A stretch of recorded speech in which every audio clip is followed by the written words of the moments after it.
संज्ञा। तो बच्चों संज्ञा के विषय में तो आप सभी को पता होगा।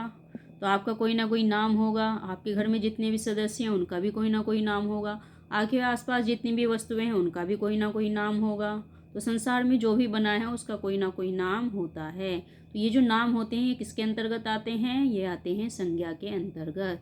तो इसीलिए इसको परिभाषित करेंगे, किसी व्यक्ति, वस्तु, स्थान, अवस्था, भाव आदि के नाम को हम क्या कहते हैं? संज्ञा कहते हैं। तो देखिए यहाँ पर जो है कौन कौन से नाम हैं। यहाँ पर व्यक्तियों के नाम हैं, जैसे रामदीन, रामचरण। स्थान के नाम है घर, उपवन। वस्तुओं के नाम है मेज, चाय, समोसे, कचौड़ी। गुण और भावों के नाम है बचपन, मित्रता, रुचि। तो ये सभी शब्द क्या हैं? ये सब हैं संज्ञा। तो ये जितने भी क्या हैं इसको हम कहते हैं संज्ञा। तो समझ में आ गया संज्ञा किसे कहते हैं। तो चलिए आगे बढ़ते हैं। तो इस प्रकार से हम इसको परिभाषित कर सकते हैं कि किसी प्राणी, व्यक्ति, वस्तु, स्थान अथवा भाव के नाम को संज्ञा कहते हैं। तो संज्ञा किसे कहते हैं? किसी भी व्यक्ति, वस्तु यानी कि इन सब चीज़ों के नाम को ही संज्ञा कहते हैं। अब देखिए संज्ञा के भेद। तो संज्ञा के 3 भेद होते हैं। पहला होता है जितने भी व्यक्तियों के नाम होते हैं वो किसके अंतर्गत आते हैं? वो आते हैं व्यक्तिवाचक। उसके बाद जाति का बोध कराने वाले शब्दों को जातिवाचक और भाव का बोध कराने वाले शब्दों को भाववाचक संज्ञा कहते हैं। तो पहले देखिए व्यक्तिवाचक संज्ञा। तो व्यक्तिवाचक संज्ञा के अंतर्गत क्या आता है? जिस संज्ञा शब्द से किसी विशेष वस्तु, व्यक्ति, स्थान आदि का बोध होता है उसे हम क्या कहते हैं? उसे कहते हैं व्यक्तिवाचक संज्ञा। उसके बाद देखिए जातिवाचक संज्ञा। अब इसके उदाहरण देखिए व्यक्तिवाचक संज्ञा के, जैसे गांधी जी का जन्म गुजरात में हुआ था, तो एक स्थान का नाम है और दूसरा व्यक्ति का नाम है। रामायण की रचना वाल्मीकि ने की थी, एक पुस्तक का नाम है और दूसरा व्यक्ति का नाम। आगरा ताजमहल के लिए प्रसिद्ध है, तो एक जगह का नाम है, दूसरा जो वस्तु है जो बनी हुई है उसका नाम है। तो समझ में आ गया, व्यक्ति भी है, वस्तु भी है और स्थान भी है। तो ये सब क्या है? व्यक्तिवाचक संज्ञा। अब है जातिवाचक। तो जातिवाचक का अर्थ होता है जब पूरे समूह यानी पूरी जाति का बोध कराया जाता है तो उसे हम जातिवाचक संज्ञा कहते हैं।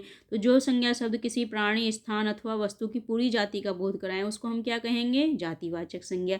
जैसे व्यक्तियों के नाम लड़का, लड़की, तो ये सब क्या है? ये व्यक्तियों के नाम है, पूरी जाति का बोध हो रहा है। प्राणियों के नाम कुत्ता, बिल्ली, घोड़ा, हाथी, कबूतर, बाज, चिड़िया। स्थानों के नाम गांव, शहर, बाजार, चौक, डाकघर, मंदिर। और वस्तुओं के नाम मेज, कुर्सी, किताब, कॉपी, समोसा, ब्रेड आदि। तो ये क्या हो गए? ये हो गए हमारे जातिवाचक संज्ञा, यानी कि पूरी जाति का बोध करा रहे हैं। तो ये पूरे समूह का बोध कराते हैं। अब है भाववाचक। तो भाव का मतलब होता है किसी की गुण, दशा, अवस्था, तो इन सब चीज़ों के बारे में जो बताता है उसको हम क्या कहते हैं? भाववाचक संज्ञा। तो जिन संज्ञा शब्दों से किसी व्यक्ति, वस्तु, पदार्थ के गुण, दोष, दशा, अवस्था, स्थिति, स्वभाव आदि का पता चलता है तो उसे हम क्या कहते हैं? उसे कहते हैं हम भाववाचक संज्ञा। जैसे बचपन, बुढ़ापा, जवानी, मिठास, सुंदरता, अच्छाई, नेकी, बुराई, प्रसन्नता, वीरता, कड़वाहट, गरीबी, इंसानियत, मित्रता, वीरता, कमजोरी, अपनापन। तो ये सब क्या है? ये सब है हमारी भाववाचक संज्ञा। भाववाचक संज्ञा समझ में आ गया। अब देखिए आगे जो है अंग्रेजी में कुछ और भी 2 संज्ञाओं के विषय में बताया गया है जिनको हम कहते हैं द्रव्यवाचक और समूहवाचक। तो देखिए द्रव्यवाचक संज्ञा कौन सी होती है और समूहवाचक संज्ञा कौन सी होती है। तो जो शब्द किसी द्रव्य या धातु का बोध कराते हैं उन्हें हम क्या कहते हैं? उन्हें कहते हैं हम द्रव्यवाचक संज्ञा। तो जैसे अंग्रेजी में मटेरियल नाउन होता है, तो जैसे सोना, चांदी, लोहा, तांबा, पेट्रोल, दूध आदि। तो ये कौन सी हो जाएगी? ये हो जाएगी हमारी द्रव्यवाचक संज्ञा। अब है समूह। तो समूह जैसे कि नाम से ही पता चल रहा है, जहाँ पे समूह अथवा समुदाय का बोध होता है तो उसे हम क्या कहते हैं? उसे कहेंगे हम समूहवाचक संज्ञा। तो जो संज्ञा शब्द किसी समूह अथवा समुदाय के विषय में प्रयोग किए जाते हैं उसे समूहवाचक अथवा समुदायवाचक संज्ञा कहते हैं।